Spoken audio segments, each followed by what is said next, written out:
1989. To Nature and Nurture, The Developmental Origins of G Differences. Positions and Phobias, Eugenics or Cyril Burt, and Leon Kamen. Obstacles and Objections to Psychogenetic Research. 7 major research programs, 8 new findings.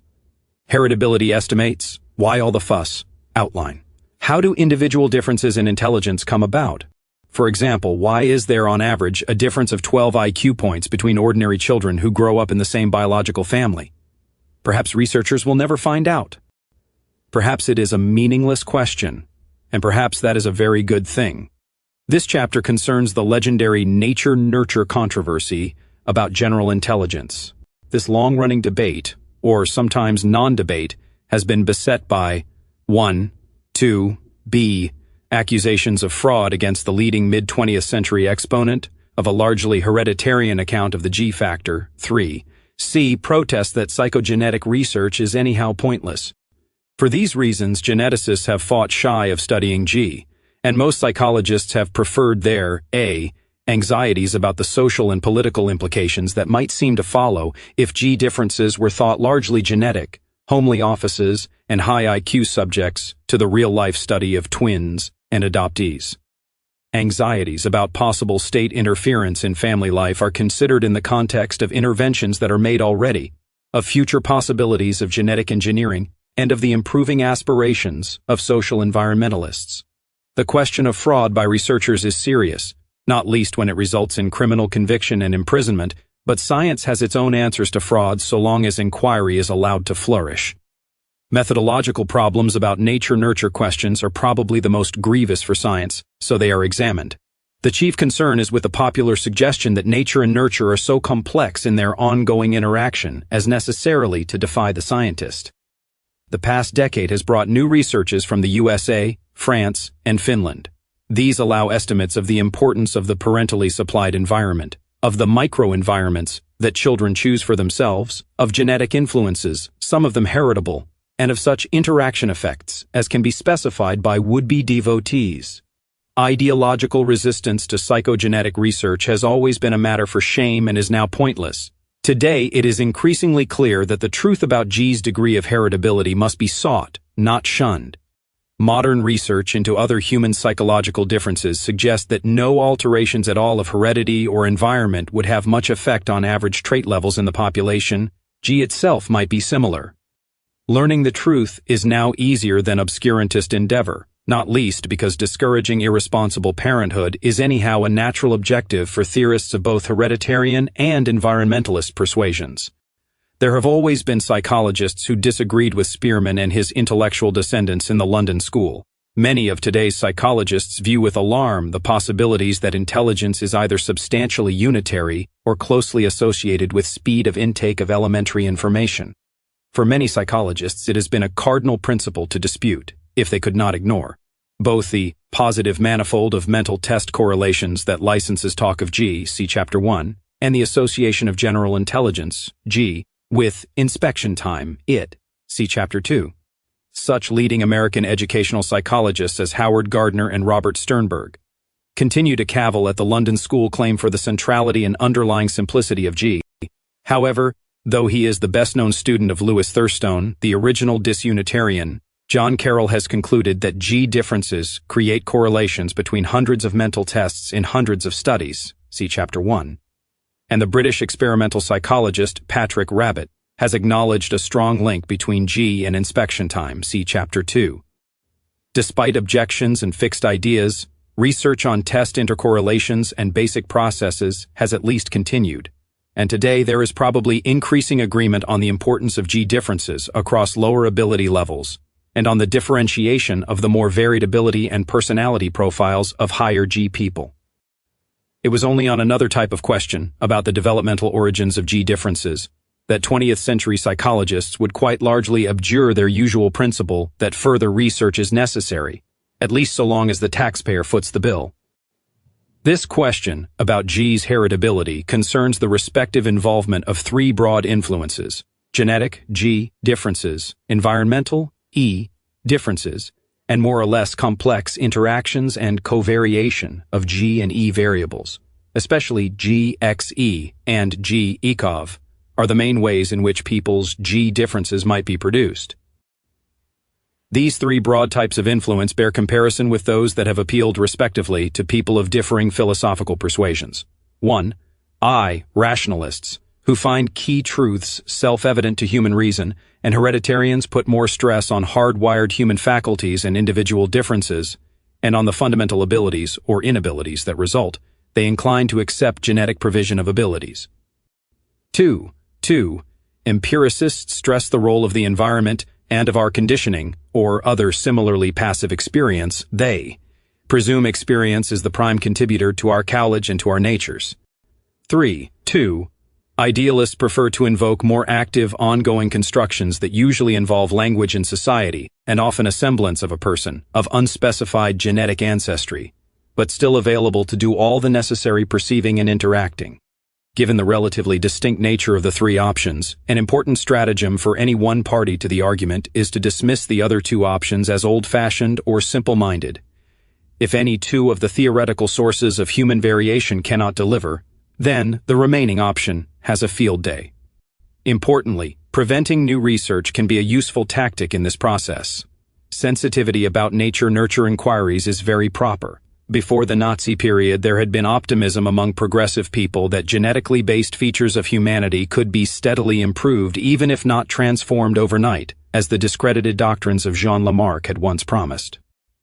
Britain's leading liberal, Asquith, later Prime Minister, spoke for many when he asked, "What is the use of an empire if it does not breed and maintain in the truest sense of the word an imperial race?" 1. Eugenics, selective procreation. 2. Offered one answer to the growing urban squalor of turn-of-the-century Europe. Prohibition of alcohol seemed the obvious alternative for improving the human condition, without vastly increasing the burden of debt on future generations. But the USA would try even this drastic measure without success. Thus, Ronald Fisher, the British statistician and pioneer of the science of population genetics, declared, "Darwinism is not content to reveal the possible, perhaps the necessary destiny of our race. In this case, the method is as clear as the detail. The best are to become better by survival." To Fisher, as to Galton, genetic factors contributed at once to the individualism, the hierarchy, and the successful functioning of human society, and they pointed the way to improvement, if desired. In the 1930s, Aldous Huxley, who had memorably satirized statist utopianism in his Brave New World, embraced eugenics as the long-term answer to rising unemployment. 3. And the Marxist geneticist J.B. Eschel-Dane was another of many to see eugenic policies as useful in counteracting what, in the aftermath of the attrition of talent in World War I, was feared to be a declining level of national intelligence. Such ideas were to have wide popularity and lasting impact. Compulsory sterilization of supposedly mentally defective girls was still being practiced in Virginia as late as 1972. After 1945, however, among the intelligentsia, to deem a characteristic genetic seemed relatively pessimistic, for by then the drawbacks of eugenics were becoming clear as follows. 1. Because of such complexities as recessive genes, which could transmit characteristics invisibly across generations, encouraging responsible parenthood might take a long time to have any effect on national levels of psychopathology and mental retardation. 2. It is not clear how to motivate people decisively towards eugenic parenting when welfare states shoulder much of the financial responsibility for medical and educational casualties. Not even munificence is required to support welfare states. Present-day voters provide the funds chiefly on the assumption that they and their children will be well looked after in their turn.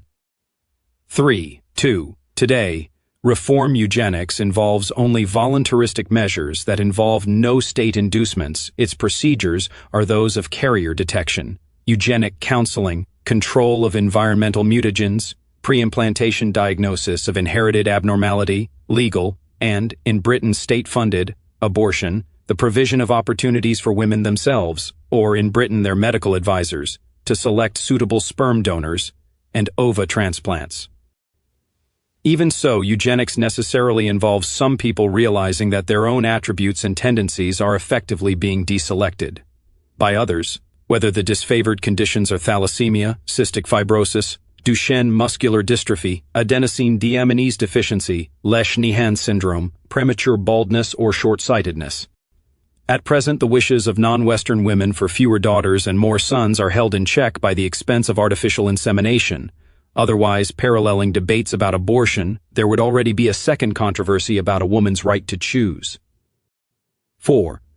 However tactfully, sensibly, and voluntarily eugenic measures are introduced, there is always the possibility of the improvers becoming impatient with human rights and instead pursuing compulsory eugenics, notably compulsory sterilization. India's campaign of mass vasectomy in the 1970s provided men with the inducement of free transistor radios, but it was widely experienced as involving social pressures bordering on the compulsory.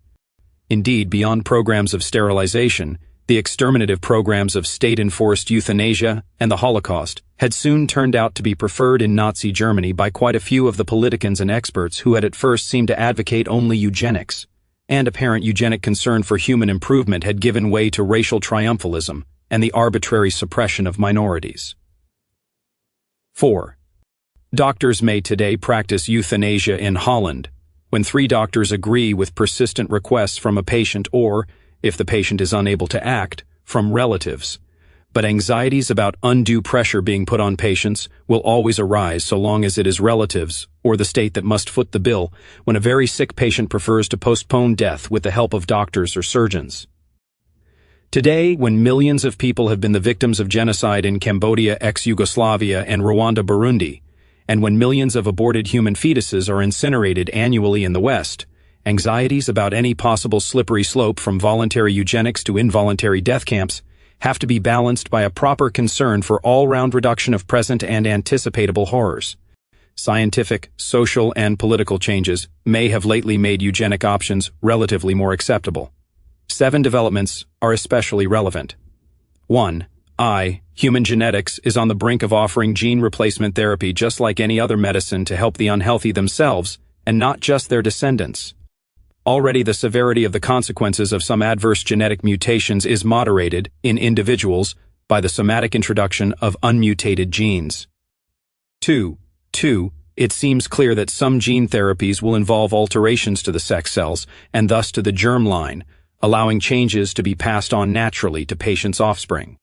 Advisors to the European Commission have apparently suggested that germline therapy that made changes in people's DNA would be foolish and irresponsible. 5, however, according to a report in Nature, Butler, a UNESCO International Bioethics Committee working group says that debates about germline gene therapy and directed evolution amount to much ado about nothing.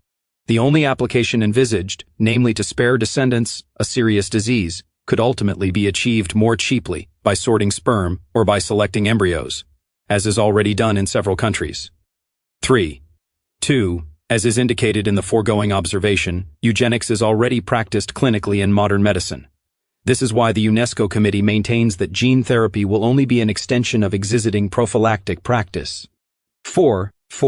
There is now wide acceptance of nation-states spending around a quarter of their citizens' gross national products on their behalf, via taxation, with the intention of improving population levels of health, educational attainment, and employability. 5. There is greater realization of the extent to which ordinary parents who have handicapped children limit distribution of attention and affection to such children quite unconsciously.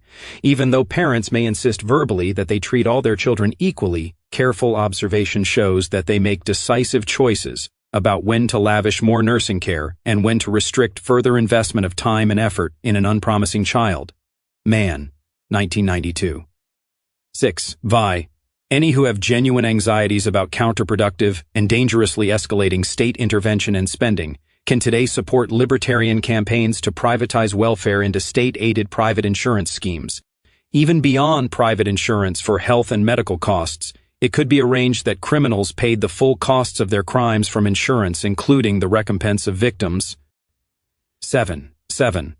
It is possible to articulate a coherent and workable code of eugenic practice in which respect for human autonomy and reasoning are unreservedly respected as the sources of all specifically human activity, by Yertz, 1995.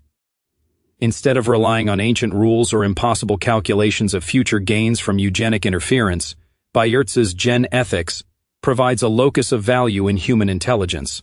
Nevertheless, these 6 developments are modern novelties. Immediately after 1945, people were bound to ask what was the point of research, which might sometimes result in our knowing that important human differences are partly genetic. Were hereditarianism, eugenics, elitism, racism, ignorance, paranoia, and barbarism not fatally intertwined and incarnated in Hitler's Reich? What was the point of trying to disentangle them? Who could wish to sort wheat from so much chaff? In this regard, the British psychologist Cyril Burt, 1883 to 1971, was a singularly reassuring figure. After studying in Oxford with the Lancastrian instinct psychologist and forerunner of sociobiology, William MacDougall, yet also liaising with the cognitively oriented Spearman, Burt first lived and worked for 5 years with delinquent boys in the university settlement serving Liverpool Docklands. Alert to issues of what could be proved by measurement, he particularly noticed that Binet's tests pointed away from authoritarian traditions of the past and towards the understanding of individuals. Appointment in 1913 as the first ever educational psychologist for London County Council extended his contact with children and led to what was to be his most popular book, The Young Delinquent. Here Burt advocated social and environmental improvements, welfare spending, and expanded employment of educational psychologists, especially since the problem never lies in the problem child alone. It lies always in the relations between that child and his environment. Burt, 1940, p. Burt also urged the use of intelligence tests, while recognizing other ability factors, especially beyond EMA 11, and being aware that G might possibly reflect only the irrepressible disposition of the human mind to reify, or a too simple reduction of G to single atom-like existence. Burt, 1940, pp 66, 237. 10. From the time of IQ tests' first official use in Britain, by Bradford's progressive, labor-controlled Education Authority to award free grammar school places, Burt's ideas enjoyed steadily increasing official acceptance. Notably, in 1938, British government committees accepted Burt's evidence that the increasing range of mental differences with age through childhood required separate teaching for children of different abilities, at least by age 12. Evans and Waits, 1981, p. Representative of British rejection, 11, of compulsory sterilization, ethnic segregation, and euthanasia, Burt was no sympathizer with Nazi Germany. More than Galton and Spearman, Burt was politically correct about racial differences in intelligence. In 1923, he told the British Association that any innate group differences were small in comparison to the variation that was found between individuals. For a man of his age, he played a full part in the 1939-1945 British war effort, and he was knighted for his advisory work in education and propaganda by the post-war Labour government. As interested in parapsychology as in the dispiriting question of whether national IQ might be falling, Burt became best known for the educational revolution that he enabled. 12. Whereas primary school teachers understandably prefer polite middle-class children who are interested in their lessons, Burt advocated that all bright children, regardless of their backgrounds and records in primary school, should have free access to a fully academic, grammar school education. This proposal had the merits of economizing in the distribution of resources, individualizing education according to a sensible principle, and seeking maximum value-added attainment for all children. Thus it was popular in its day, and was implemented by most UK local education authorities in Britain soon after the war. 13. Burt was a hereditarian about intelligence, but he believed that improving the match between educational goals and IQ levels would prove beneficial to the life chances of all children. For an academic, his achievement was remarkable, even though, from the beginning, local educational authorities showed little interest in setting up the technical schools that Burt had wanted, alongside grammar schools, for children of greater practical than verbal abilities. By contrast, West Germany followed Burt's recommendations, see Chapter 4. More problematic, middle-class parents would become resentful when their own children not infrequently failed the 11+ examination, with its newfangled IQ component, while some local children passed despite a poor record of attendance, behavior, and achievement at primary school. Some LEAs reacted to mounting pressures from the expectant middle classes by abandoning the IQ part of the 11+ examination and relying on conventional examinations and teachers' assessments. However, this reduced the percentage of working-class children going on to grammar school. Now even harder to defend, selection itself was progressively abandoned. By 1980, the vast majority of state secondary schools in Britain were comprehensive. Nevertheless, Burt's memorial is that increase through the 1950s of candidates from modest social backgrounds who finally met traditional university entrance requirements in competition with children who had enjoyed the privilege of private education. And Burt's achievement would have been still greater had his proposals been followed in full. Today's universities may take in many more undergraduates than was ever envisaged in Burt's day, but such education is no longer a guarantee of a tenured post in the church or civil service, or anywhere else. 14. Burt's achievement was to realize the full potential of brighter children. Unlike later educational gurus, Burt's revolution did not simply lower the system's standards to disguise underachievement. Most notably, Burt's protégés included girls, whose unsuitability for academic learning was taken for granted until the arrival of IQ testing. While Galton had thought his science museum data showed women were on all counts inferior to men, Burt and Moore had arrived at what would prove at once the most revolutionary and the best agreed conclusion of 20th century psychology. With few exceptions, innate sex differences of mental constitution are astonishingly small, far smaller than common belief and common practice would lead us to expect. After 1950, in retirement from what had once been Spearman's Chair of Psychology at University College London, Burt was to see the most central of his considered views come under increasing challenge as the fashion of academic psychology favored environmentalism and the multifactorialism of Thurstone and Guilford. Burt was especially unhappy with the idea that the examination at 11+ can best be run on the principle of the caucus race in Wonderland, where everybody wins and each gets some kind of prize. Remarkably, in 1955, and again 11 years later, at age 83, Burt wrote papers claiming that, with the help of female assistants and colleagues, he had, since 1940, been able to amass psychometric data on some rare and theoretically crucial subjects. He had studied a growing number of pairs of identical twins who had been separated early in life. By 1966, he was able to report on 53 pairs of monozygotic apart twins, MZs. Apparently, Burt's Meze twins were correlated very strongly for IQ. Their within-pair, intra-class R, for IQ was almost as high as were their Rs for height and weight, and the twins differed little more from each other in G than do individual testees differ from themselves on a 20-minute test when retested over 6 months. With the help of adjustments, to reduce the disturbing effects of the environment to relatively slight proportions, the MZAs correlated almost as highly as the reliability of IQ testing allowed. Whatever educationists of the 1960s preferred to do, Burt was confirming the rationale of the educational revolution which he had urged. Deep-seated intelligence differences could not be neglected by educators without a price being paid by children themselves. Shortly before Burt's death, the scholarly American behaviorist and former communist, Leon Kamin, returned to the USA from the refuge he had found in Canada during the M.C. Carthy years. Himself an international expert on the conditioning of the laboratory rat, he was intrigued by the persistence of Burt's influence in psychology, not least on his fellow learning theorist Richard Herrnstein, see Chapter 4, who had defended London school views in the Atlantic Monthly. To find out where the truth lay, Kamin began to examine Burt's papers. Fortunately, he was something of a number lover. Like James Shields, the London researcher who had conducted the biggest study of Mazas and had himself discounted Burt's earlier work, Shields, Kamin soon discovered many flaws, to be detailed in The Science and Politics of IQ. Anticipating Kamin's book, London school insiders admitted that Burt's classic twin study would have to be discounted for scientific purposes. A closer reading of his work than Burt had received during his lifetime, 15, had revealed it was far from clear who his MZ twins were, or where and how or by whom they had been tested. Still worse, some of Burt's results were most unlikely, notably the constancy of his MZ correlation, which stayed the same, AT. Over the years, despite Burt claiming to have tripled the number of pairs in his MZ sample between 1943 and 1966.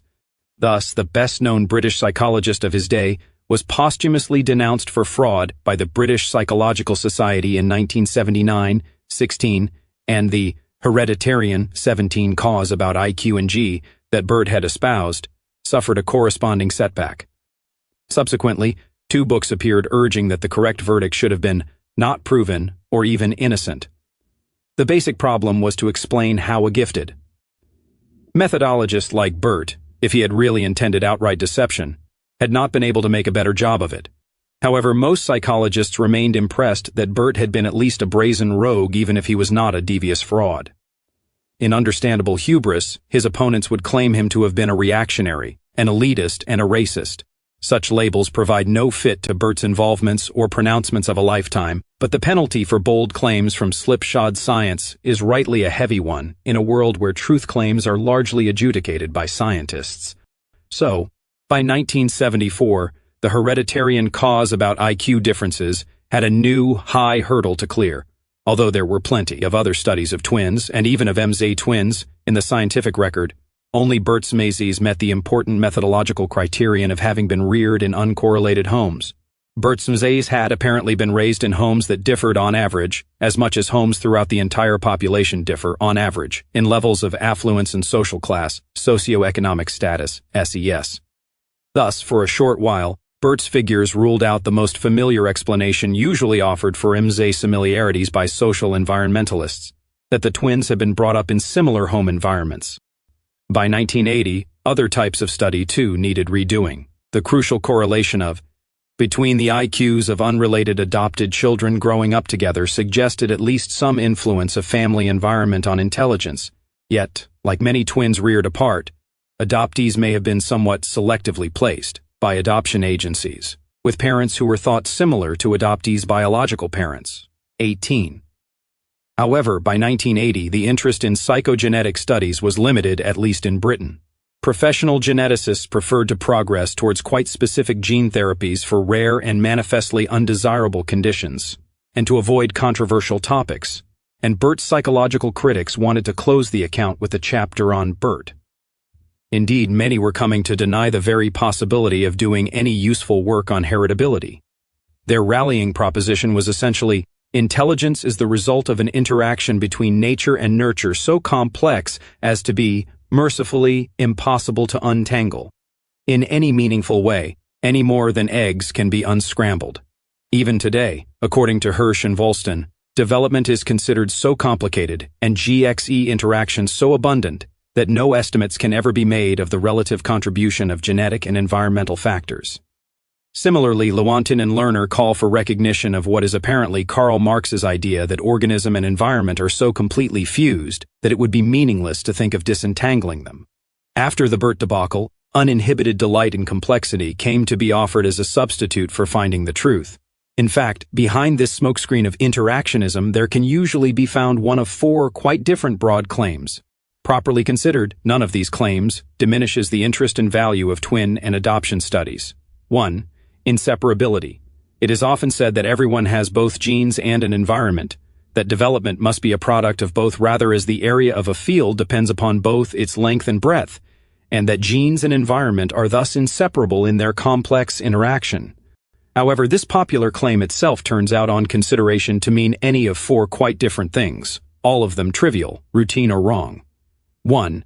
Human differences are typically affected by both genetic and environmental differences.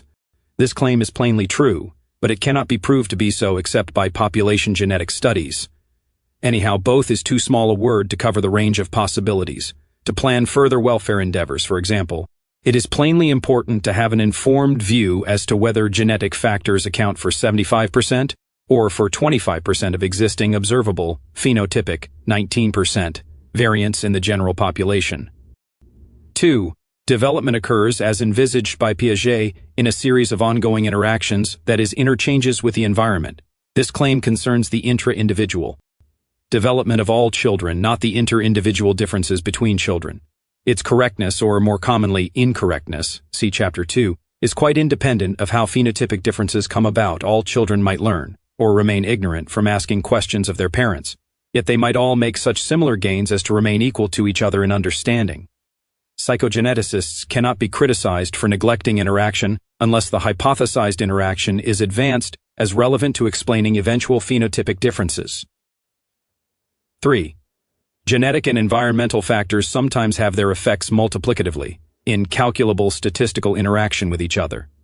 This would happen, for example, if a child's musical skills in adolescence had depended on the child's having both a few genes for music and for persisting with music practice, and on its having had parents who provided encouragement and paid for tuition. It is what psychogeneticists themselves mean by GXE, and there is a clear criterion for its occurrence. If similar genes and certain similar environments are both necessary, in combination, for a particular phenotypic similarity to occur, the similarity of MZ twins reared together, MZTs, should significantly exceed what would be expected merely from summing the similarities of MZAs and of unrelated adoptees reared together. Again, in adoption studies, a GXE effect could be detected if adoptees achieve a certain phenotypic level, for example college entrance, only when particular features, for example having been to college, are present in both the biological and the adoptive parents. It has sometimes been thought that environmental features are particularly important to higher IQ children, that is, that their educational outcomes especially involve a GXE multiplication effect. A multiplicative influence of a high IQ was thought by Burt to require a more demanding educational exposure for bright children, in particular, IT. Explain the very high results in educational attainment and real-life achievements that accrue when an adequate educational input is supplied to such children.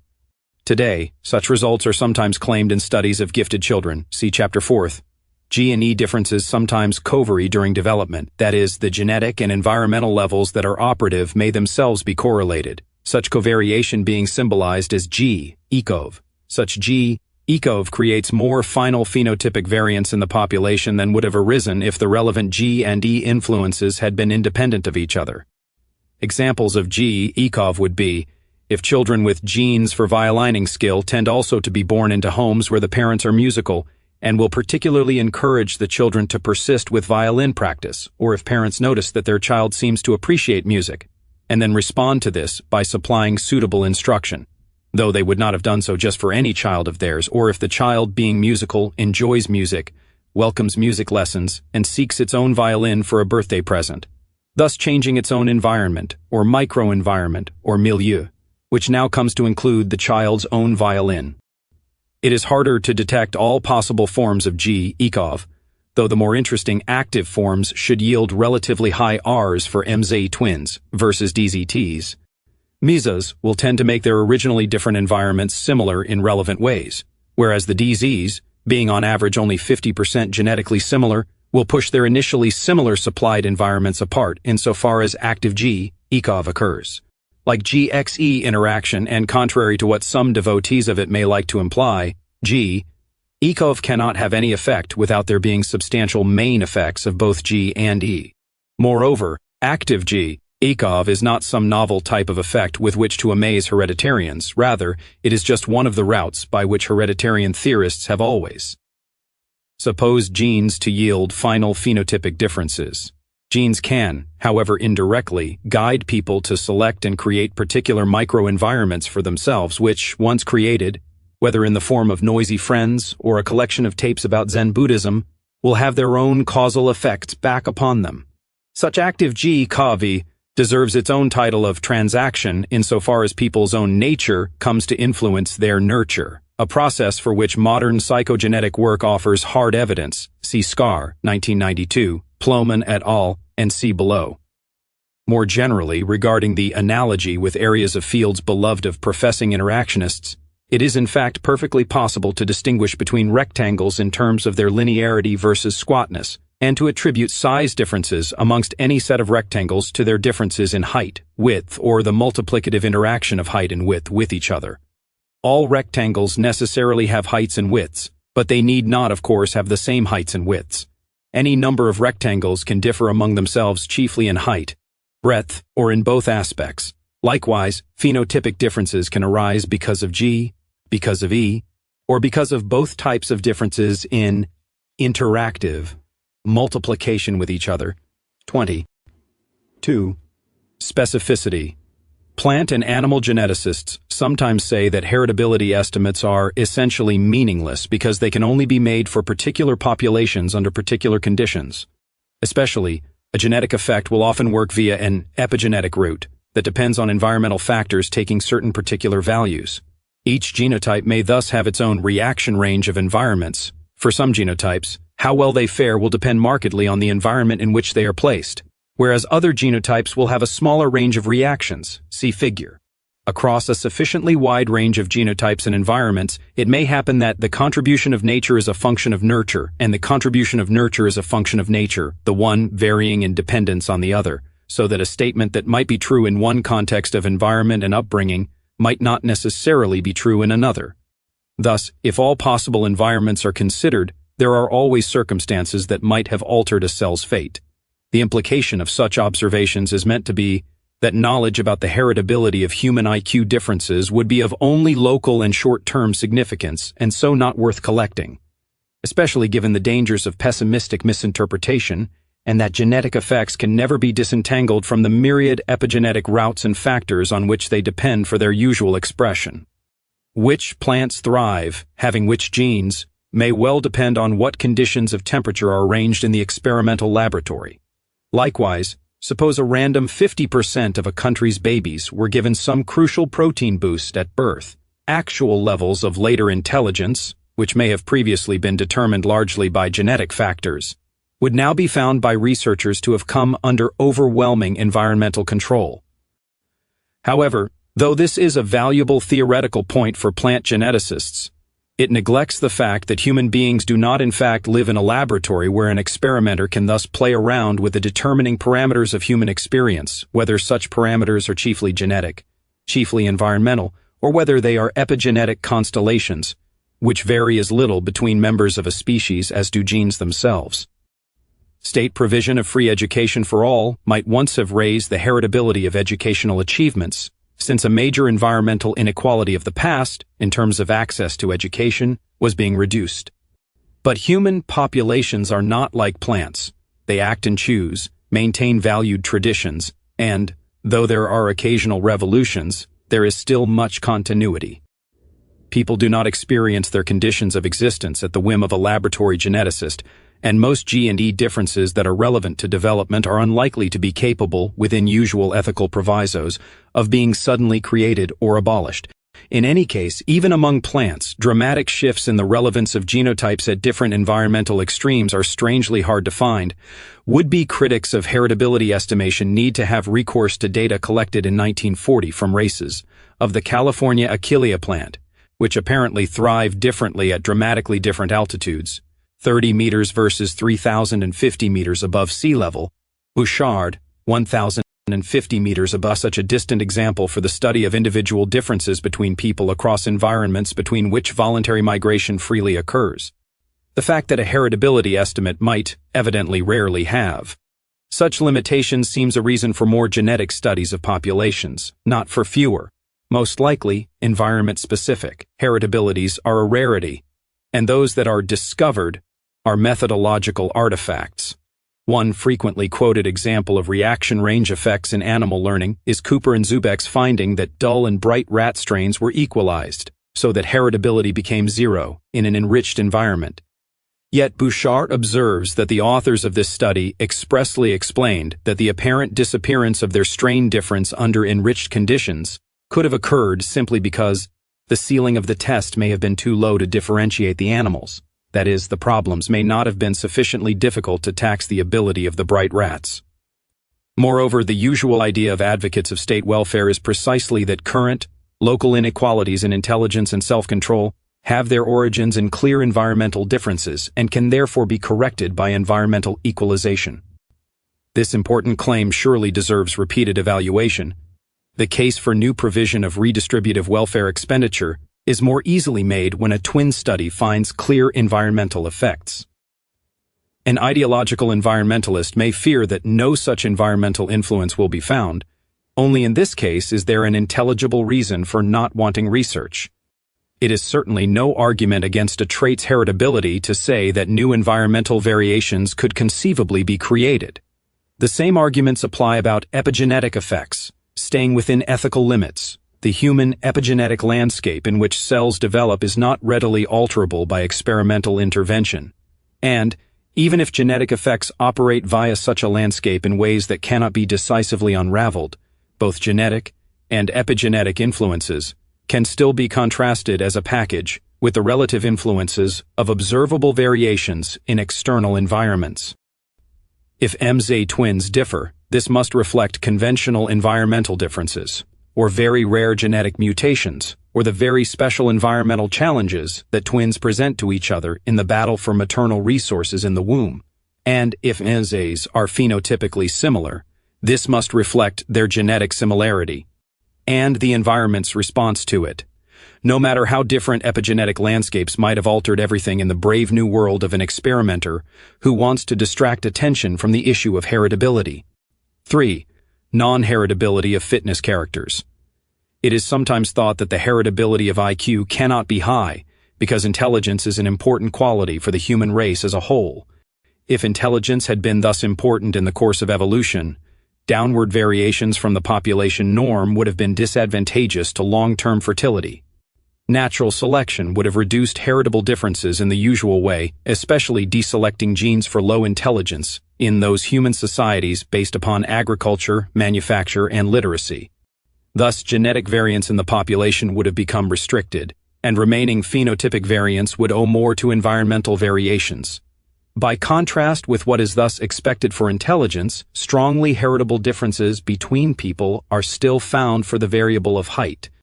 This is presumably because the present range of height differences has had no specific relation to fitness and has thus not been subject of natural selection. To judge by requirements advertised Lonely Hearts columns, being tall is probably advantageous to the mating prospects of males, but not generally to those of females. However, this argument against a substantial heritability for IQ differences neglects three special considerations. 1. The help offered to lower IQ people by individual benefactors, churches, charities, and governments. 2. The economic demand, till very recently, for manual labor and basic soldiering and domestic skills. And 3. The rewards available for criminality, even when the criminal is detected, if proceeds have been transferred to kin, and if there are few penalties for a criminal's biological relatives. So perhaps there need have been no general relation between IQ and fertility over at least the past century.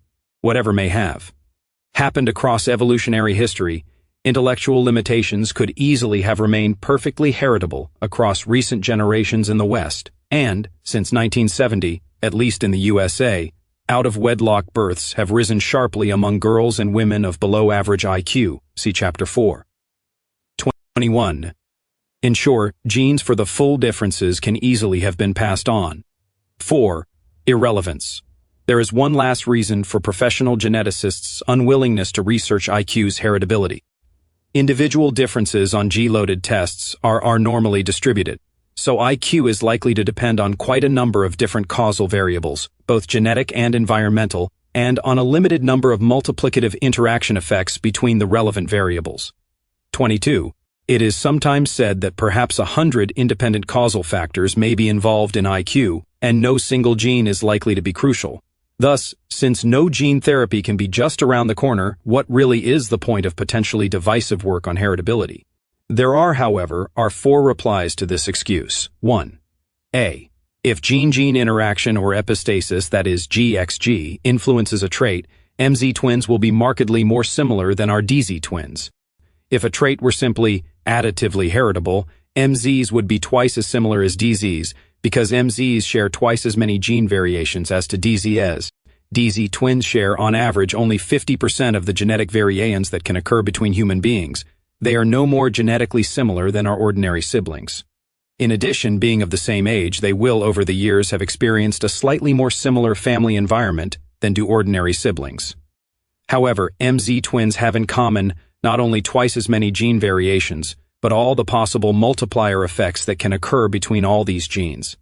If some entire package of, say, 6 genes is needed to provide some particular push in the direction of higher intelligence, it is unlikely that 2 DZs will share the effect. Most likely they will share 3 of these genetic variations, but there would only be a 1 in -36 chance that they would share all 6.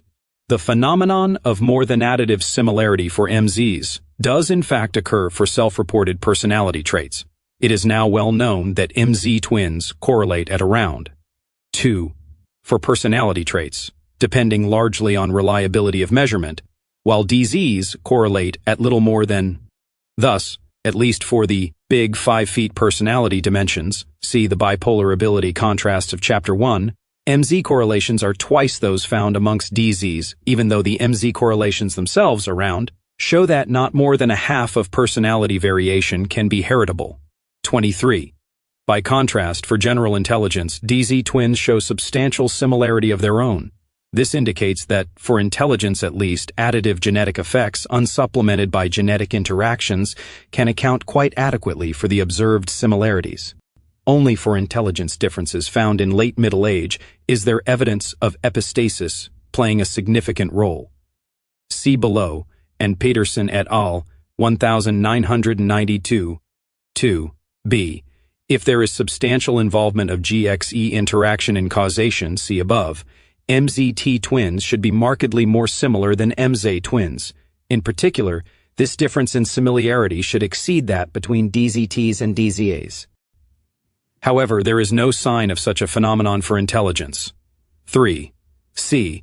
Good scientific practice would surely test for the occurrence of epistasis and GXE interaction before discarding the possibility that major genes influence intelligence. 4. D. The Leipzig psychogeneticist Volkmar Weiss has argued, as had Goddard, 24, see Chapter 1, that there may even be just one recessive gene having a rather large effect on IQ levels. Weiss suggests that some aspects of intelligence, instead of showing the familiar unimodal bell-shaped frequency curve, actually show, like eye color, a skewed distribution. In some large data sets, it appears that individual intellectual levels might depend importantly on whether gene combinations involve 1. The 2 recessive forms of the gene, and thus IQs around an average of 130. 2. Enussive dominant combinant 6, commonly observed, hypothesized around. Weiss had to work hard to make his views known. An English geneticist actually reported Weiss's hereditarian error to the East German Stasi, the secret police of the pre-1989 communist regime, and thus cost Weiss his job as an educational researcher. Unlike much of what passes for research today, psychogenetic methods are able to mount reasonably decisive tests of causal hypotheses. In particular, it is of the greatest importance to conduct more psychogenetic research before the supply of adopted-away children from mothers of relatively normal intelligence dries up altogether. Studies of children separated by divorce in modern times will provide a substitute, but such separations, though far more numerous, are much less clear-cut and thus less able to yield definitive conclusions, even if members of such emotionally divided families were willing to be reunited and cooperate for research purposes. Unfortunately, the sorry tale of Western geneticists and psychologists doing so little to research Bert's eminently viable hypotheses is only just drawing to a close. Psychogenetic research is now achieving funding in the USA and Britain, but this is still for work that would lead on to genetic engineering for rare conditions rather than to mainstream genetic counseling.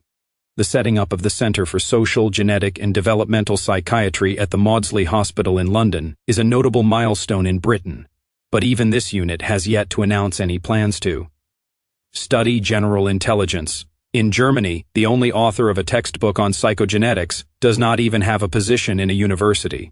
Though Weiss's observations may reflect other interaction effects than those of genetic dominance and recession, his having to pass his days as a state genealogist in psychology's home city of Leipzig speaks volumes about the ideological cultivation of ignorance.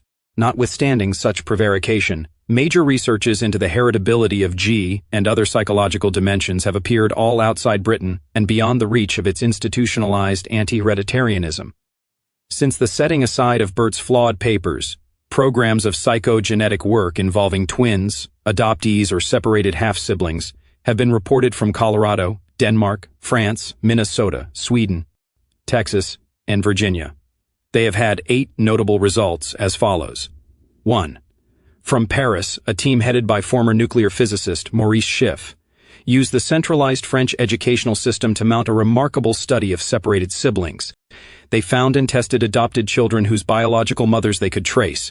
They selected mothers who had themselves gone on to bear and, this time, raise other children, these being full or half-siblings of the adoptees.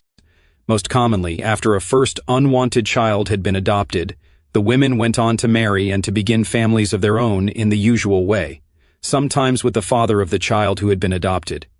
The researchers located 32 such separated pairs where the adopted and biological children had reached the beginning of adolescence in homes that were strikingly different in social class.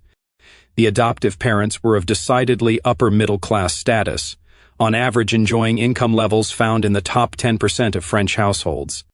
By contrast, the biological mothers and their partners provided for their non-adopted children homes that were typically in the bottom half of the range of French income levels, 25. Despite the environmentalistic expectations of shifts, research team in the early days of the research, the effect of the adoptees' social advantage on IQ proved to be slight. By about age 12, as few as 8 IQ points of fluid intelligence, GF, distinguished the privileged adoptees from their brothers and sisters, 26. Although the homes of the two groups of children were separated on average by 60% of the population range of class differences, the resulting G difference between the children spanned only 12% of the population range of IQs. Such a slight environmental effect of what sociologists classically take as the crucial feature of a child's home environment was in line with the general, not 100% hereditarianism of the London school. It is not always appreciated that Burt, Jensen, and Eysenck always reckoned that social class differences accounted environmentally for some 15% of population variance in measured IQ, not least because IQ assessment normally draws on a number of techniques, none of which is a pure measure of G. Schiff et al. Were themselves unwilling to admit the compatibility of their findings with Jensen's estimates, but it is readily seen in their work. See Brand, 1987b. 2. In Minneapolis, during the 1980s, Tom Bouchard, David Licken, and co-workers brought together the most widely separated pairs of MZ twins to have been studied by psychologists. 27. Quite often one of the twins, or a friend, wrote into Minneapolis after reading an article in a newspaper about the project or seeing an advert. Twin pairs were offered a week's accommodation and hospitality in return for cooperating in full medical and psychological examinations. The 48 Minnesota MZA pairs were around age 40 at the time they were interviewed and tested, and they had typically been separated for some 20 years, from around 5 months after birth. The pair's degree and timing of separation turned out to bear no relation to their correlation in overall IQ. Their within-pair IQ correlation was as high as the 40-year test-retest correlation for IQ, see Chapter 1. The twins' home environments had in fact correlated modestly for social class, but since the adoptive father's SES levels correlated merely with the eventual IQs of the twins that they had reared, the similarity between the twins in home SES could not begin to explain their similarity in IQ. Horgan is critical of this study, but he simply neglects to consider the above detailed checks for environmental influence that Bouchard et al. Had been able to make from their data. See also Magueda. 3. The Texas adoption study has furnished modern evidence of correlations for IQ between some 200 adoptees and their unseen biological parents.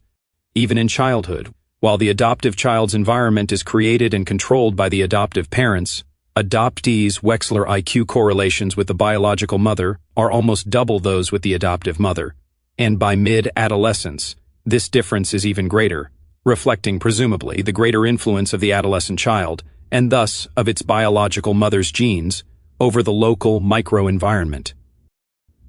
In the past, adoption studies were sometimes claimed to be difficult to interpret because of restrictions of range of environments, since adoptive homes are often middle class, or because of selective placement of adoptees with families having educational levels similar to those of biological parents. Such possibilities do not account for the discrepancy between the biological and adoptive correlations in the Texas study. Adoptive mothers showed Rs between their achieved SES and IQ indicating normal ranges, and children of brighter biological mothers did tend to go to the higher CS homes. But home SES correlated little with adoptees' IQs either in childhood or adolescence, and the biological mother's IQs bore no relation, as a placement hypothesis would predict, to the IQs of other children in the adoptive family. Hoffman suggests that correlations between adoptive parents and their children may be somehow irrelevant as an estimate of environmental influence on children. This suggestion may pave the way to new thinking, but it must amaze genuine supporters of social environmentalist ideas. 4. As well as the above confirmations of the traditional views of academic hereditarians, modern research has also produced some novelties. The first of these is that, as MZ and DZ twins develop through childhood and adolescence, they seem to diverge increasingly in their degree of similarity. The correlations between MZ twins stay high, but those for DZ twins decrease. This was how active G, ECOV, or transaction, was first demonstrated in studies of intelligence. The obvious interpretation of the finding is that the genotypic differences between DZs play out in the later, less parent-dominated years of adolescence. The DZs' biological differences make for the same differences in niche selection or milieu creation that occur between ordinary siblings.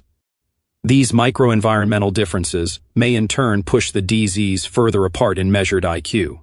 Similarly, it turns out in modern research that the classic correlation between unrelated adoptees for IQ is limited to the years of early childhood. By adulthood, once SCIO adoptees have had the opportunity to express their genetic differences, results from the 4 studies conducted show that even this slight R has reduced to 5. VG ECOV has also been found much earlier in childhood, using adult twins' memories of how their parents handled them. Even when reared apart, in homes having little correlation in social class, MZ twins are likely to have been treated more similarly than DZAs, and MZs also report more similar treatment from their peer groups in childhood and adolescence. Parental child-rearing practices were reported by the twins themselves as adults. Such memories are notoriously unreliable, so it is remarkable that any similarities of treatment for MZs should have been detectable for the treatment received by twins from their peer groups, see Baker and Daniels.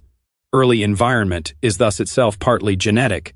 Parents of MZ twins evidently adjust their demands and practices to fit in with their children's own genetically influenced proclivities and personalities.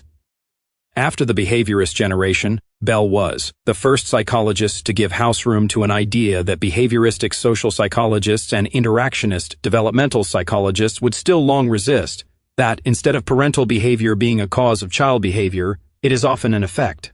As Sandra Scar, 1992 P. put it, children evoke responses from others, actively select or ignore opportunities, and construct their own experiences. Bouchard observes, current thinking holds that each individual picks and chooses from a range of stimuli and events largely on the basis of his or her own genotype, and creates a unique set of experiences. That is, people help to create their own environments. That is not to say that early environmental similarities, even when genetically triggered, are invariably part of a causal chain. Twin researchers usually find that similar parental handling, for example being dressed alike, is not predictive of later psychological similarity. The typical R is around. Lolin and Nichols, 1976, Bouchard, 1995 sixths. 6. Vi. A further novelty from modern psychogenetic work is the growing awareness that adult lifespan development does not simply continue the causal processes of childhood. The Minnesota work on adult twins has been followed by a study of 65-year-olds in Finland, showing just as large an MZA correlation, together with a much lower DZ correlation. This yields a particularly large MZ-DZ difference in similarity. Further, in the Finnish study that the twins had been reared together rather than apart made no difference, by late middle age, to their degree of similarity. Indeed, the DZTs, R equal to, were actually less similar in IQ than were the DZAs. For a general consideration of how DZTs grow apart with age, see McCartney et al., 1990. Presumably the twins' different genes gradually establish more influence over their microenvironments. All these observations are compatible with the idea that genetic factors, epistatic and active G, ECOV as much as additive, are overwhelmingly important in determining late middle age levels of intelligence. Apparently, the longer the time span across which genes operate, especially via a person's microenvironment, the greater is their effect on G. By contrast, the imposed environmental differences that are involved in different types of homes and styles of parenting seem to affect the children only in early childhood and not beyond. The more demanding and punitive homes of former centuries may, of course, have had greater impact, thus accounting for the widespread belief in the importance of early conditioning. 7. Estimates can be made of the degree to which individuals' genetic similarity on one test is correlated with their genetic similarity on another. For example, it can be asked whether similarity due to genetic factors on one test yields more phenotypic similarity in other test scores than is usually found. Using data from the Colorado Adoption Project, results of such calculations so far have been that genetic influences on all specific cognitive abilities overlap to a surprising degree, and that genetic effects on scholastic achievement overlap completely with genetic effects on general cognitive ability. In other words, instead of separate abilities being inherited separately, their heritability is principally the result of the genetic variance that yields the G factor. 7. One last and novel type of analysis is interesting, even though results are presently inconclusive. Detterman et al. Found MZ within pair differences to be smaller, and DZ differences to be greater at below IQ 90. The heritability for IQ may thus be greater in the lower G than in the higher G range. This would fit with the observations, see chapters 1 and 2, that G is itself somewhat more unitary and is more strongly correlated with intake speed at lower levels of intelligence.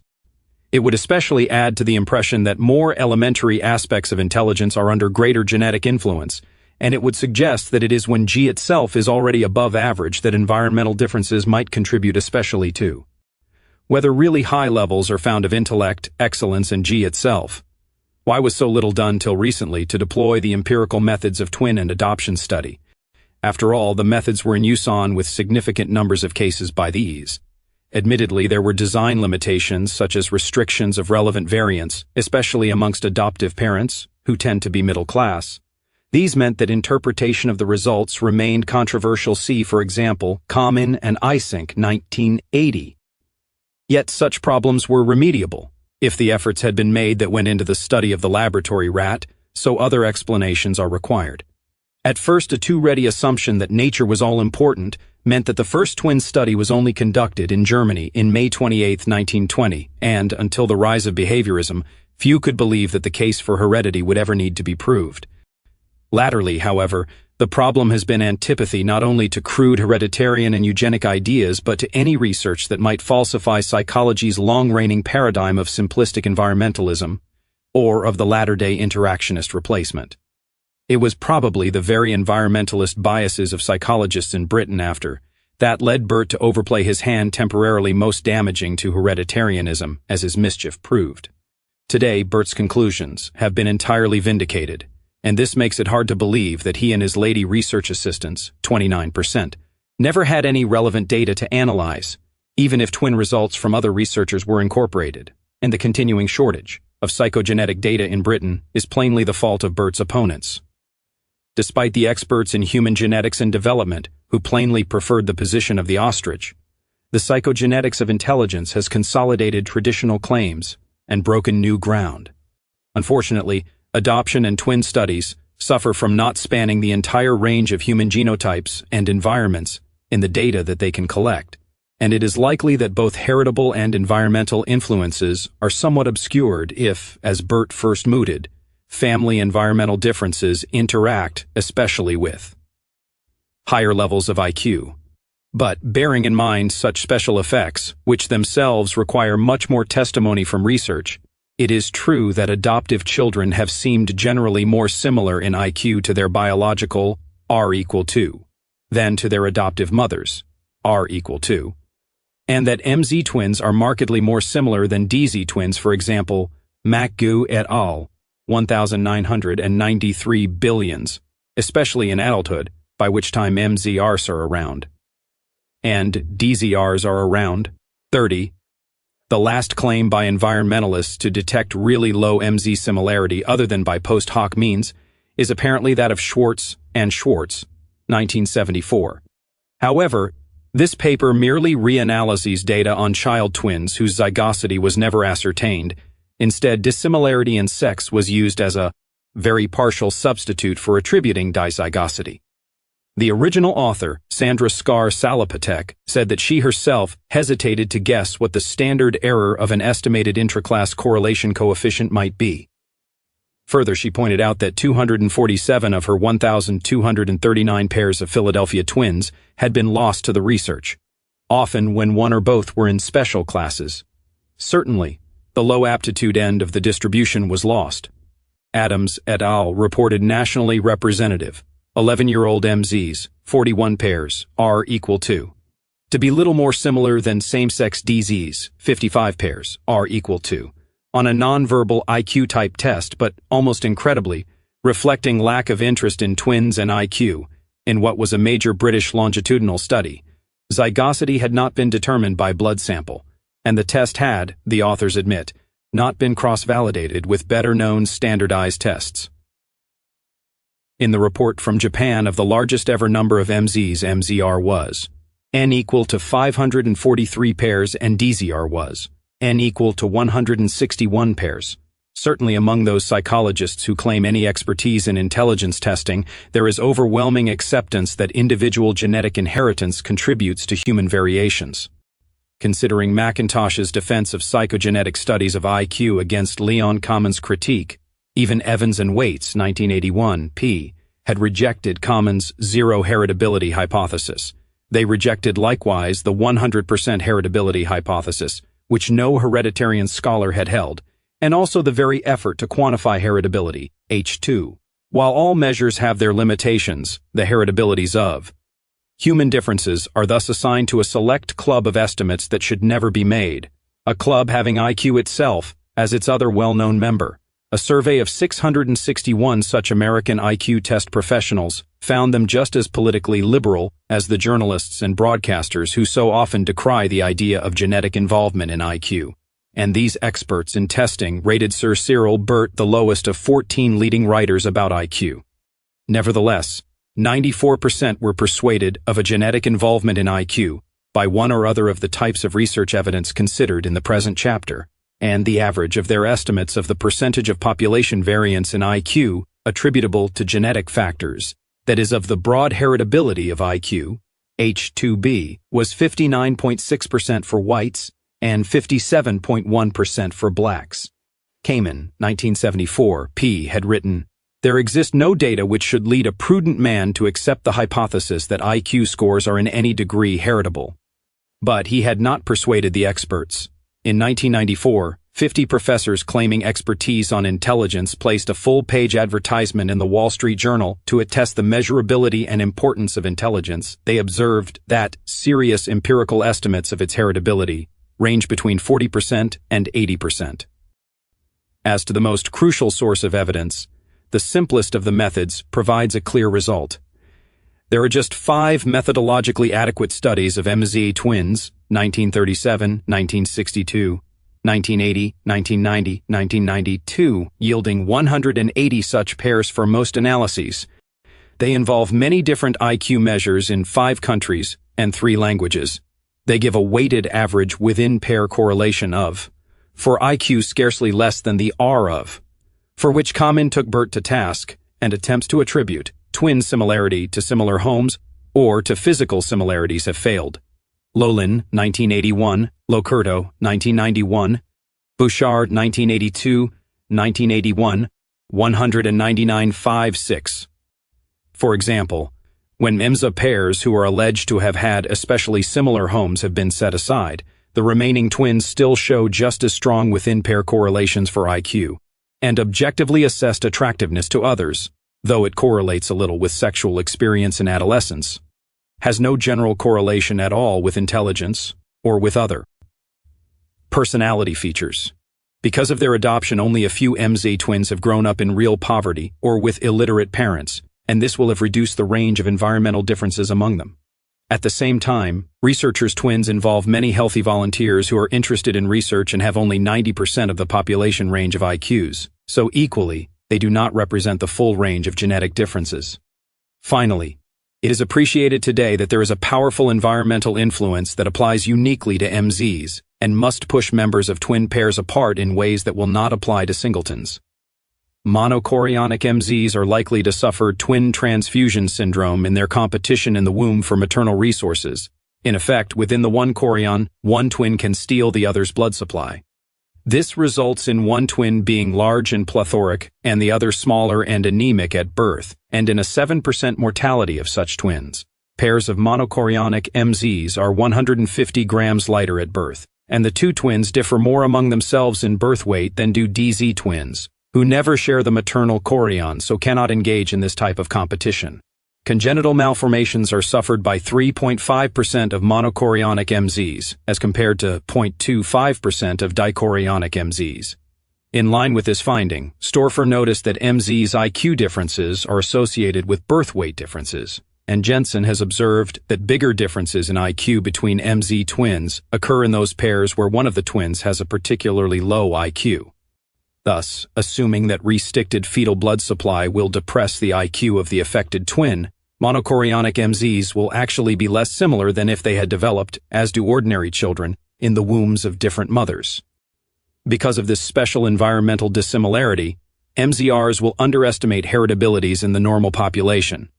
It has often been said that MZs are treated similarly or placed similarly when separated, so it has been necessary for hereditarians to point out that parental handling is often a response to a child's nature rather than an imposition by the parents, and that parental handling anyhow shows little correlation with IQ or with other personality features. Today, however, the discovery of monochorionic hazards make it clear that MZ correlations will have underestimated the importance of genetic factors for IQ. Since they have all their genes, and thus all their gene-gene interaction effects, genetic dominance recession effects and active G, ECOV, in common, MZAs provide the best estimate of the broad heritability of measured IQ differences, as was first concluded by Burt. Via nature and nurture together, parents pass on around 55% of their own mean difference from the population IQ of 100, but, along with the 45% from inherited genetic variations, which this 55% includes, there is a 10% environmental component in this transmission, at least in childhood, as in the data of Schiff et al. Op.D.C.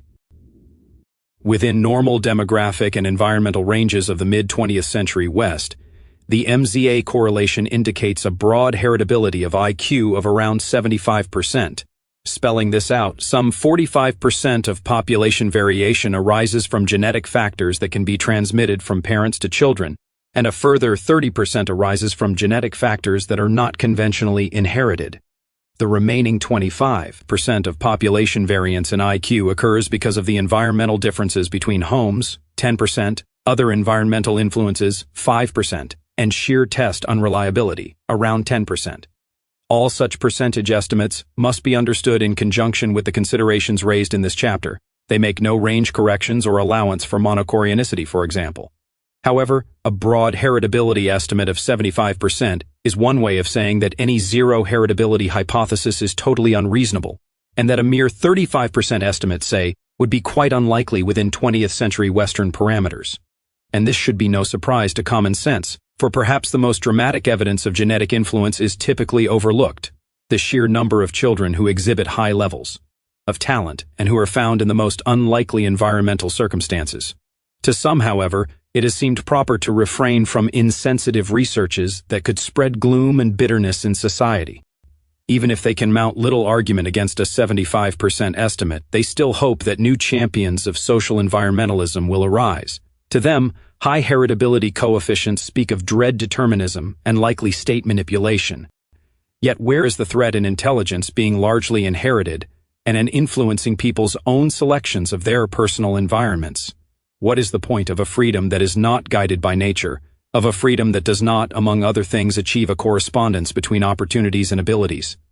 What is it that can actually be done to help children, potential parents, and minority groups, if belief in the inheritance of G could somehow be kept at bay? The next chapter will discuss the importance of IQ differences and the proper educational response to them. But if IQ is not involved in education, its heritability can surely not matter. Alternatively, if IQ is actually a useful predictor and guide to action in education, how could the world possibly be a safer place for any insistence by new champions of environmentalism that IQ's heritability is low, unknown, or unknowable? Since disagreeable and dangerous practices are often feared to follow from hereditarian beliefs, it is worth examining the practices that would follow naturally in the wake of environmentalism. What if the usual IQ correlation between parents and children had in fact been shown to result from nothing but the environments that are supplied by different parents?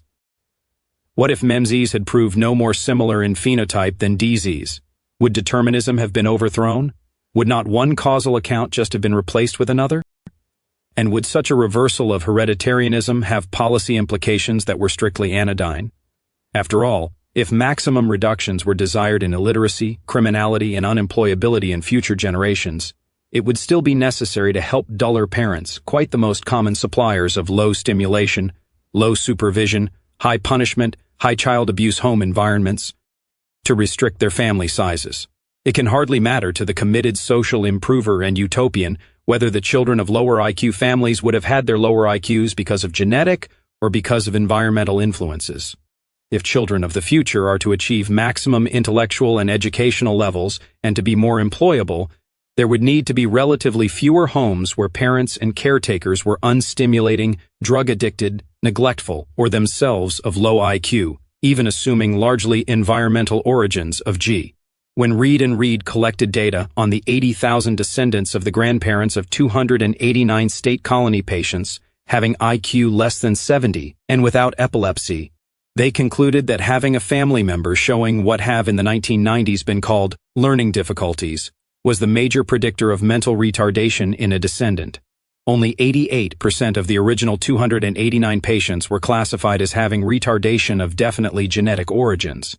Yet retardation ran in families to such an extent that the overall rate of retardation would have been reduced by 50% if retarded people themselves had not had children. How can progress towards a reduction of low IQ parenting be achieved? Well, the percentage of such homes in the future population could be reduced by interventions in high-rise mother care that are expensive, draconian, or both. If environmental influences are crucial to intelligence, compulsory fostering can be justified for children who fail to thrive.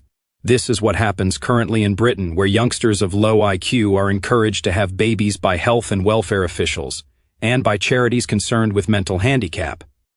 However, even though whole teams of social workers are appointed to assist the mothers and their babies, these babies are the most common target of forcible removal of children from biological parents, whatever their initial personal beliefs in the viability of low-IQ parenting with community support. Social workers gradually become aware of the humanitarian risks involved. 32. Alternatively, progress could be achieved economically and acceptably by voluntary changes in contraceptive practice and mate selection. So what is new? Persuading and assisting lower IQ people towards selecting contraception, higher IQ sexual partners, or both would raise the intelligence of the next generation quite regardless of the heritability of G.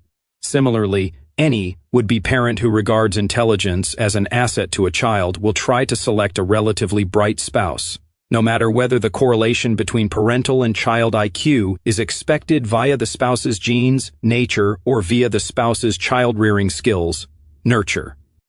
It would not be well-meaning citizens, would-be parents, or even honest social engineers who would need to change their ways if they ever learned that intelligence was actually largely heritable. The parent-child IQ correlation itself shows how to make improvements for the future quite regardless of hereditarian or environmentalist interpretations of how the correlation arises. 33. A eugenic policy focused on IQ must be attractive to any would-be improver of human happiness, whether hereditarian or environmentalist.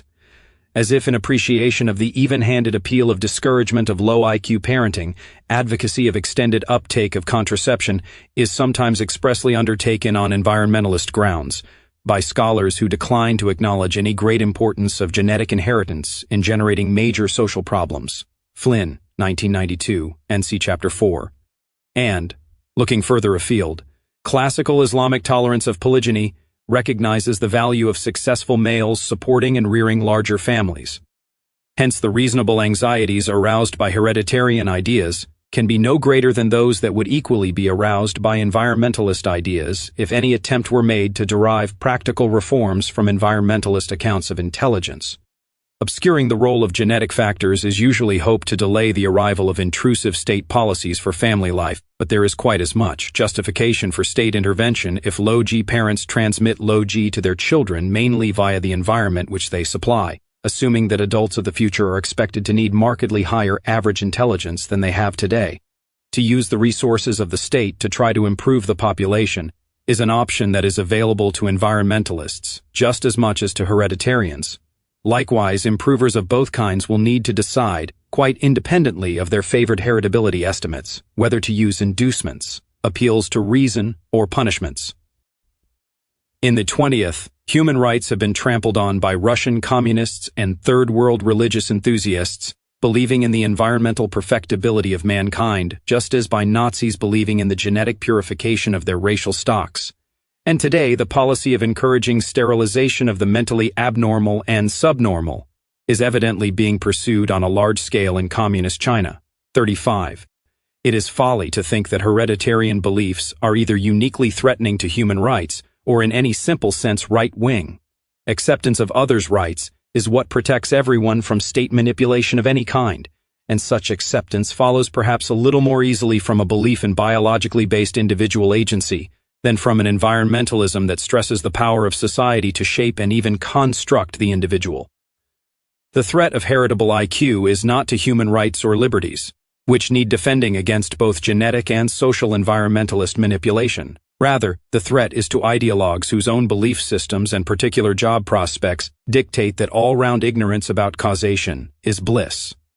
This is why talk of complex interaction effects has been so popular. It keeps all causes in the dark and strengthens the priesthood of Western social experts who imply they have some mastery of the many complexities of development that is superior to what published researches indicate. Virtually any knowledge of causes at all, whether genetic or environmental, challenges those Western experts in welfare and education who have presided over steadily rising levels of crime, single parenting, illiteracy, and unemployability.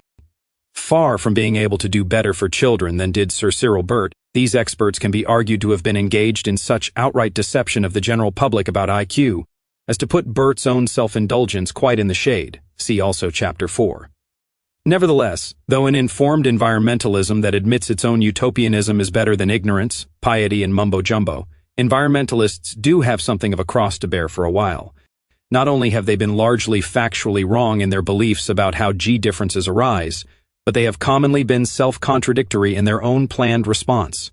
To achieve wider practice of contraception, unless and until sexual partners are ready to provide a good home for children should plainly be as much a policy objective of serious, progressive environmentalists as of hereditarians, and so must the encouragement of young women to have children only by men who can be relied upon to pay the costs, for example from prior insurance, of a modern upbringing. The environmentalist who declines to advocate birth control and greater sexual selectivity is just as hamstrung as any hereditarian whose personal or religious principles forbid even the gentlest interference with human nature. To load the hereditarian with advocacy of extended contraceptive practice, spousal selection, and state interference is a moral evasion as thoughtless as it is cowardly. It attracts cheap popularity, but at the expense of making environmentalism incoherent, pointless, timid, and supportive chiefly of those who already enjoy official positions in their country's welfare states. Environmentalists hope to dispatching hereditarian truth claims by popularity-courting maneuvers, but these serve in the end to leave hereditarianism not only with greater credibility and a slight edge on human rights, but also with a monopoly of common sense. Conclusions. 1. There is proper anxiety that a society which believes in the importance of genes may end up violating human rights in the pursuit of compulsory state-orchestrated eugenics.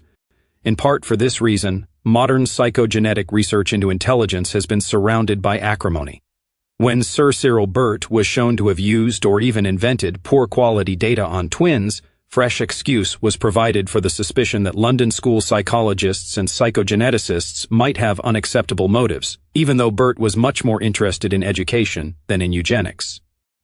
2. Since Burt's exposure, the more immediate objections to research on nature-nurture questions about intelligence have generally taken the form of denying that anything of value can be discovered. In particular, nature and nurture are said to be so closely interwoven as to be inextricable from each other in their complex interaction. 3. Although research into twins and adoptees, separated or together, could disclose some irresoluble conundrum and certainly show up any specifiable genetic X-environmental interactions, it does not in fact do so in the case of G. Instead, by adolescence, by which time parental influence is weak in the modern West, unrelated children who have grown up as adoptees in the same family show quite simply no similarity at all in their levels of G, as Neisser et al. Conclude in their review for the American Psychological Association, Severely deprived, neglectful, or abusive environments must have negative effects on a great many aspects of development, including intelligence. Beyond that minimum, however, the role of family experience is now in serious dispute. 4. Psychogenetic methods are quite able to register and analyze complexity, even though data are all too few because of limited state funding of research. For example, measures of temperament, character, and psychopathology currently find modest, additive. Genetic influence, virtually no influence of the imposed, between family, environment, and thus much remaining variance to be explained by GXE interaction, by GXG epistasis, and by sibling rivalry. Intelligence, however, is different, even though many of the same investigators are involved. For G, there is a strong additive genetic effect, inherited from parents, and a definite though modest effect of the imposed environment, in particular during childhood, of SES and parental IQ. There is also evidence that other genetic effects work to some extent via a growing child's choice of microenvironment. Whether in infancy, adolescence, or middle age, modern studies of G show people's nature operating via the selection of their nurture. 5. Children's G differences arise both from the parental supply of genes and from the parental supply of environments, and working out the balance is of great academic interest. However, for the purpose of raising average levels of intelligence in the future population, the balance of these two types of causal influence matters little. The correlation between parents and children of itself ensures that the encouragement of planned and affordable births to intellectually adequate parents would have an improving effect on the G levels of children. Hereditarian views have been contested and psychogenetic research frustrated by ideology. There would actually be quite as much reason for discouraging low IQ parenting if social environmentalist theories about IQ were correct. Obscuring the role of genetic factors is usually hoped to delay the arrival of intrusive state policies for family life. But there is quite as much justification for state intervention if low G parents transmit low G to their children mainly via the environment which they supply, assuming that adults of the future are expected to need higher average intelligence than today. That environmentalists have seldom advocated discouragement of low IQ parenting probably reflects a certain lack of faith in environmentalism. Endnotes. 1. Sidney Webb, the founder of the London School of Economics, was himself a socialist pioneer of the welfare state and of environmental improvement, but he approved Asquith's rhetorical question as being on the right track. Like many, Webb was horrified by the stunted, anemic, demoralized denizens of the slum tenements of our great cities. While Gladstonian liberals remained axiomatically hostile to the state, Webb opposed such individualism and administrative nihilism, and he insisted that the maximum of individual development will not be secured by allowing each unit to pursue its own ends without reference to the welfare of the whole. Such sentiments were as congenial to eugenicists as to environmentalists. 2. The term eugenics will be used here in its conventional sense, to refer to the applied science of improving the human gene pool by selectivity in procreation. However, Galton himself had defined it more broadly, see Chapter 1, footnote 4. As genetic engineering throws up new ways of improving the inborn qualities of future generations, perhaps a wider use of the term will develop. 3. In 1934, Huxley publicly commended German legislation for the compulsory sterilization of certified mental defectives. He wrote, "If conditions remain as they are now, and if the present tendency continues unchecked, we may look forward in a century or two to a time when a quarter of the population of these islands will consist of half-wits." What a curiously squalid and humiliating conclusion to English history. What is the remedy for the present deplorable state of affairs? It consists, obviously, in encouraging the normal and supernormal members of the population to have larger families, and in preventing the subnormal from having any families at all. 4. Nazi patients with a compulsory sterilization that was sanctioned by some of their race hygiene experts ran out by 1937. Simply, euthanasia was quicker and cheaper, especially in releasing hospital beds for military use. Moreover, the Nazis had other objectives that were far from eugenic with regard to IQ. In 1937, IQ testing was banned in Germany so as to restrict awareness of the superior results of even those Jews who had not already escaped. In this flight from reality, Hitler was to be joined by other dictators. For Stalin, Mao, and Iran's Ayatollah Khomeini also banned IQ testing as ideologically unhelpful, and by many U.S. states seeking to justify abolition of forms of educational provision that varied in their relevance to black and white children. 5. The chairwoman of the European Commission's Group of Advisors on the Ethical Implications of Biotechnology was quoted in New Scientist, 24/31/12, 1994, as wanting to outlaw germline therapy. 6. In Britain, advocacy of private insurance replacing state welfare activities is undertaken by the Adam Smith Institute, London. 7. To challenge Western states' permissiveness of criminality would be to touch the weak spot of modern utopianism and indiscriminate welfarism. At present, government measures against crime include spending on virtually everything except that recompense of costs to which victims would be entitled if their losses were handled under civil, instead of under criminal law. 8. Nazi social practices had little connection with the findings of science, and Nazi beliefs in the blue-eyed Aryan race, in the mental and moral inferiority of Jews, Slavs, and homosexuals, and in the value of unquestioning loyalty to the Führer, all proved positively costly fictions. 9. MacDougall would go on to Harvard and be the chairman of the psychology department there while Yerkes was conducting the earliest work on group testing of IQ, see Chapter 1. Gould makes the interesting suggestion that, in comparison to the Aristotelian Spearman, Bert could be considered somewhat more of a Platonic realist in his lofty and non-materially grounded conception of mental reality. However, there was no such overt contest between the two men, and it was Bert who took more interest in gathering data relevant to the question of whether G had some definite biological basis. There were two main eugenic proposals regarding the mentally retarded: colonization and sterilization. Compulsory sterilization of mentally defective girls was first permitted in Indiana in 1908. By 1930, some 30 states of the USA had passed similar legislation. Castration of rapists was popular in several European countries, being especially supported by women's groups. And eventually the Nazis seem to have sterilized about 1 woman in 30 in urban areas, if the case of Hamburg is representative. Throughout this period, Britain enacted no specifically eugenic-enabling legislation, but large-scale compulsory hospitalization of the mentally ill and the mentally retarded, invariably segregated them to locked single-sex wards that provided few heterosexual opportunities, and thus constituted a de facto version of colonization. Colonization was the preferred option of most IQ psychologists. For example, the keen eugenicist H. Goddard held that sterilization was too far out of step with traditional sensibilities.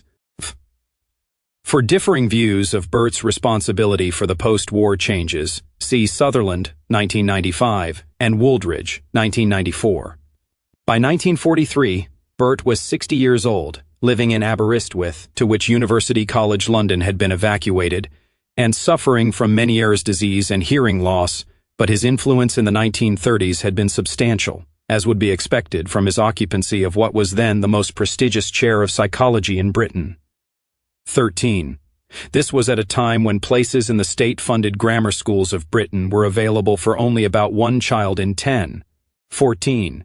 Graduates are relatively successful in gaining employment, but only because of their age and IQs, and reflecting the limited impact of today's first degrees, it is now rare for professional and administrative careers to begin until aspirants reach their late 20s.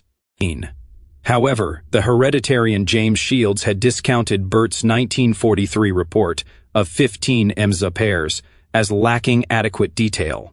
It may have been this embarrassing dismissal of his work that spurred Bert to take the matter up once more in 1966. At very least, Bert's own data had been collected and recorded skimpily and haphazardly, and, to supplement genuine data of his own, Bert may have used without acknowledgement some of the data published by others. The MZA data set out so fully by Bert's young rival, James Shields, yielded almost exactly the same MZA correlation as Bert reported. In fairness to Bert, he cannot be accused of fabricating elaborate details of studies that were never conducted, like most psychological research reports today, which provide little detail of testees or their motivations for participation. To disguise the fact that subjects are usually psychology students, Bert's papers are written as if making the best of rather poor data about which the less said, the better.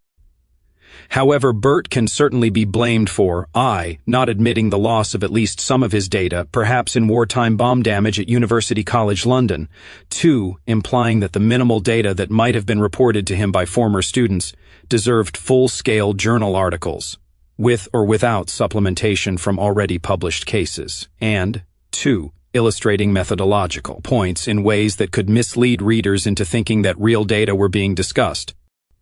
The latter problem was first noted by Jensen, 1974.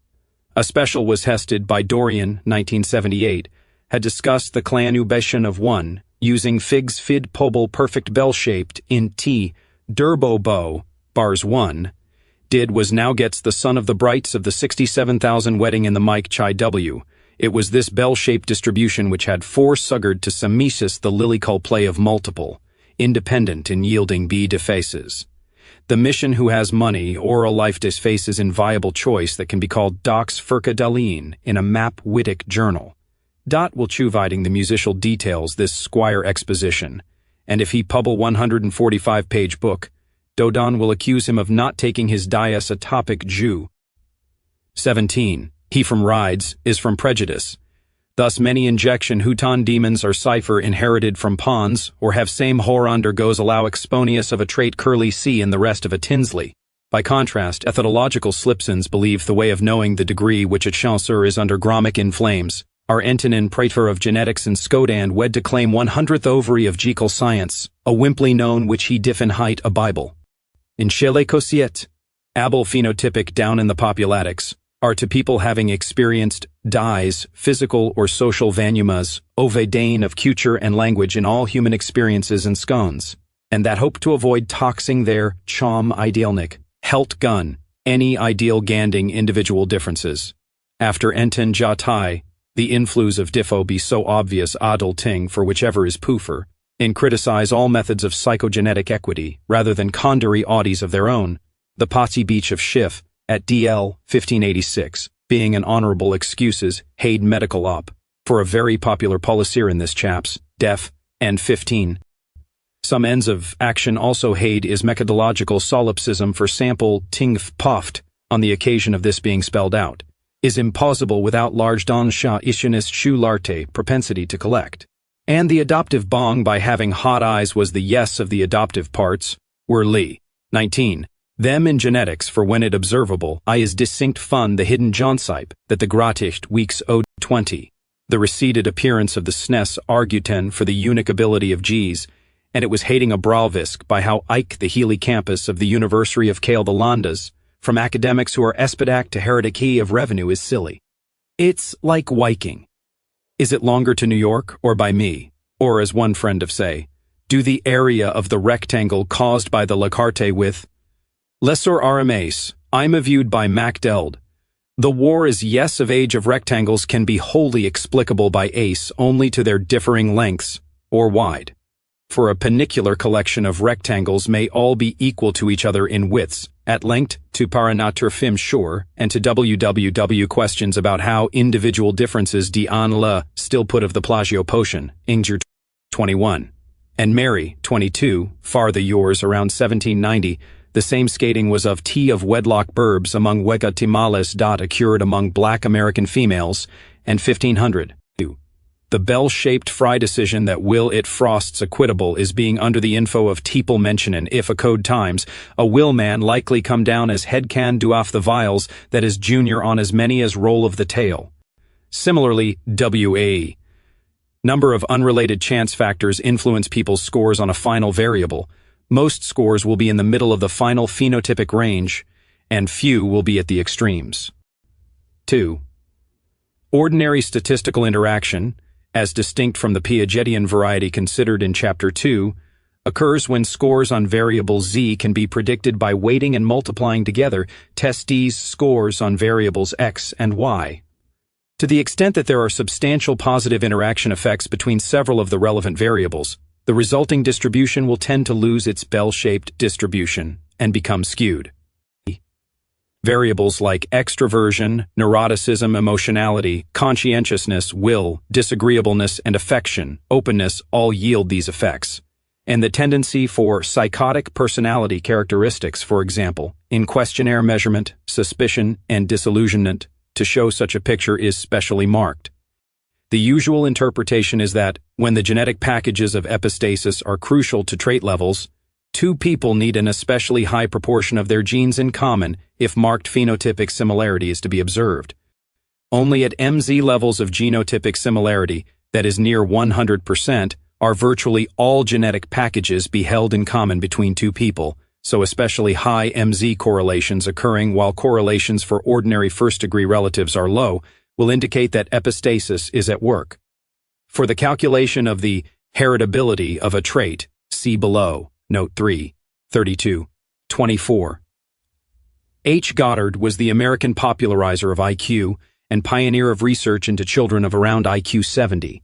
In the 1920s, he was director of research at the Vineland Training School for Feeble-Minded Girls and Boys in New Jersey. 25.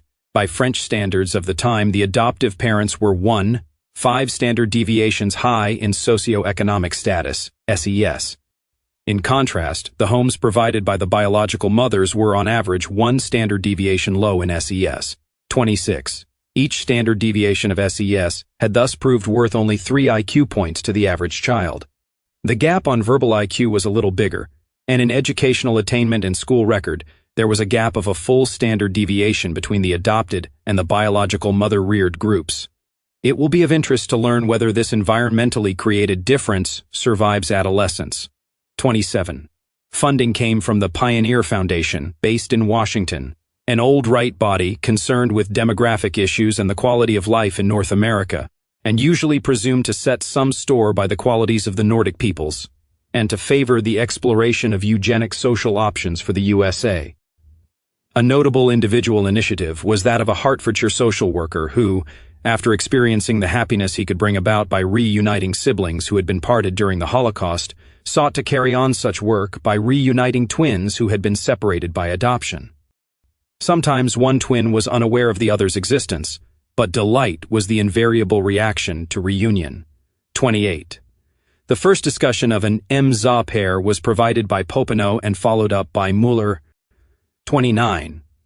After Kamen's exposure of the flaws in BERTs, it was often alleged that even his research assistants and CO authors had been an invention. However, testimony subsequently became available from academics who recalled meeting at least 2 of the ladies in the 1930s. Joinson, OPCIT. Psychology degrees are not very vocationally oriented, as shown by their very different content in different universities, so students seldom become professional psychologists and often disappear without trace after graduation. For a more recent defense of the idea that BERT may well have had data for his key claims, see Brand, 1995 B30. McGuey et al. Review evidence from published studies involving 190 MIMZ pairs and 178 DZ pairs, and they add 142 MIMZ-T pairs, and they add 178 DZ obtained from birth records as described by Licken et al. 1990, thus reducing the likelihood of volunteer bias. The 31. The most commonly a time of the depi to which a walk is inherited, us of inhestables, B, into double the difference between MGR and DXZ correlations ziton, shady antithetically, between A when the 2 types have the same cost to 1, weak zeitly additively heritable, and Moda 100, rice, as highly as in line with their having twice as many degrees in common of the FO which they aerial species variados. In the early 1980s, because of some studies that did not involve a repressively wide range of res, some pate for has some pricogenstases would perhaps become with fat today, thinking that the modern tide in this chup have perhaps not owed a wide wealth range of seal units. Viously sever social workers may exchange today to avoid croatial adaption. Adopas of the past went by ages to homes of drug addict in city high clarutin gas having day of mine, and waiter de prod. However, the majority of psychoticons and differential psychologies today would eat for Chinden condition with TVLI of the moment in the early years. The guy will be, and with 1 but very me not being 7 though, Darcy Poval and Young, that I. 32. Selection process will adduce the law Herbie, 212% in the degree, so which a phenotypic MIT is powed grantically from one gration in the C que the procvance that had to, making individual mere similar at a simple near action of the page of grows that they should have, in como army level of bis logical relationship. However, abergesic effects, e.g., those arising from grows being dunkamise recession, or from multiplier effects be an additional contribution to the degree to which, in the population as a whole, a trait has high 11211. Thus, go fly addy for low night disappear in impasse so annual selection, but Gren stat only make for low intelligence when card with her or studier selection poissoir that operates against the man active, and 34.ation for the real idea behind this paragraphs, though I ansat take any man. 35. Defending so that fear children will enjoy man standing. 10. Enteromax and fins have higher key thwesolves could be kaled under goggle bed definities chape none 4. It goes and Evita had come to the calipe would be improving in quali and developing the UN advantage, then the improvement would fall under Gabor's brood nation of A36.jpg. Of encouraging the serialization of both men and women, having psychological abnormalities, has been in operation in the north of Chaya Sace 1980, BBC TV UK News 1986-07 AM. Apply the program is regarded as an experiment which, if excode, will be ended in the west of Chi.